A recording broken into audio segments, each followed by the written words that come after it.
నమస్కారం అండోయ్, వచ్చేయండి మన ఛానల్ కబుర్లు విత్ జానుకి మరి కొత్త కథతో మీ ముందుకి.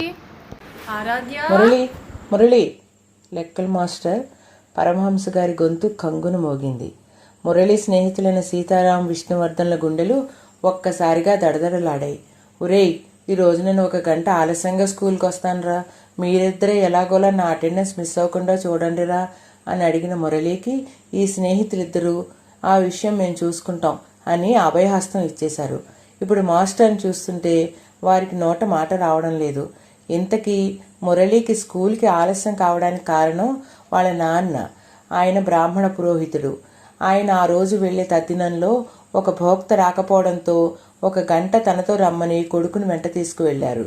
సీతారాం మెల్లగా పైకి లేచి, సార్, మురళి మరేమో అంటూ తర్వాత మాట ఏదో అడ్డుపడ్డట్టు తడబడసాగాడు.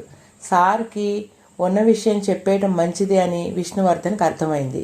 మెల్లగా లేచి, సార్, మురళిని వాళ్ళ నాన్నగారు ఏదో పని ఉందని వెంట తీసుకెళ్లారు, 1 గంటలో వచ్చేస్తానని చెప్పాడు అంటూ ఉన్న విషయం చెప్పేశాడు. అఘోరించారు, కూర్చోండి అని పరమహంస గారు లెసన్లోకి వెళ్ళిపోయారు. నిజానికి ముగ్గురు ఆణిముచ్చాలే, సరస్వతీదేవి బిడ్డలే.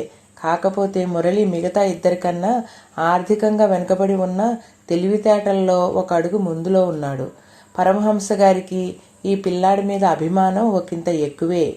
సీతారాం అయోధ్యలంక నుంచి, కంచుస్తంభంపాలెం నుంచి మురళి, భీమలాపురం నుంచి విష్ణువర్ధన్ వాళ్ళ గ్రామాల నుంచి 2 కిలోమీటర్ల దూరంలో ఉన్న కొంచెం పెద్ద ఊరైన ఒల్లూరు హైస్కూల్లో విద్యాభ్యాసం చేస్తున్నారు.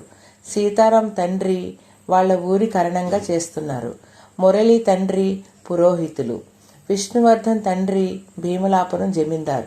వీళ్ళ అంతస్తులలో తారతమ్యాలు వీళ్ళ స్నేహంలో స్వచ్ఛతను పోగొట్టలేదు.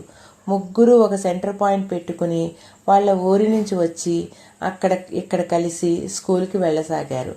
విష్ణువర్ధన్కి మిగతా ఇద్దరిలా స్కూల్కి సైకిల్ మీద వెళ్ళవలసిన అవసరం లేకపోయినా స్నేహితులతో కలిసి ఉన్నప్పుడు కలిగే ఆనందాన్ని పోగొట్టుకోవడం ఇష్టం లేక వీళ్లతో కలిసి సైకిల్ మీద వెళ్ళేవాడు. అప్పటి తల్లిదండ్రులు కూడా పిల్లలు కష్టపడనిదే ఆ సరస్వతీదేవి కటాక్షించదని నమ్మేవారు. ఈ ముగ్గురు స్నేహితులు చదువుతో పాటు బాల్యంలో ఆడవలసిన ఆటలు, చేయాల్సిన అల్లరి, పొందాల్సిన ఆనందం అన్నీ అనుభవించారు. చెట్లెక్కారు, గుట్టలెక్కారు, కాలువల్లో ఈతలు కొట్టారు. ఈ ముగ్గురు మిత్రులు ఇలాగే వస్తూ పోతూ హై స్కూల్ చదువు ముగించారు.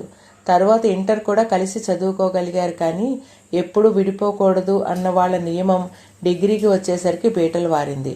విష్ణువర్ధన్ డిగ్రీ చదువుకి వాళ్ళ నాన్నగారి ఉత్తర్వు మేరకు అమెరికాలో ఉన్న మేనమామ దగ్గరికి వెళ్ళిపోయాడు. సీతారాం వాళ్ళ ఊరికి దగ్గర పట్టణం అయిన రాజమండ్రికి బీఎస్సీ చదవడానికి వెళ్ళిపోయాడు.